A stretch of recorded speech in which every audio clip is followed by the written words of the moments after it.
Hello guys, good day. How are you all doing? I hope you're doing good. Okay, today I'm gonna show you how to turn on predictive text on Samsung Galaxy S5. When you turn it on and the predictive texts are not coming on, you only have to come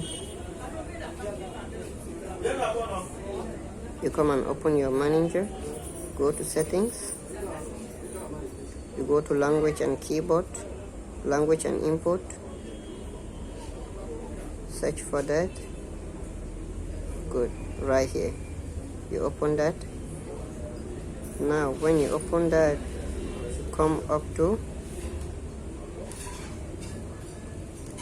settings, you open the keyboard settings, you come. Now when none of these languages are available here, it means you won't have any text input.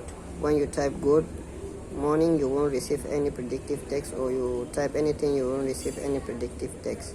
So what you got to do is select input. You see none of this will be here.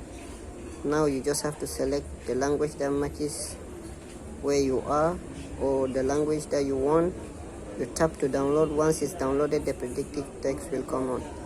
Thanks guys for watching. Stay tuned. Bye bye.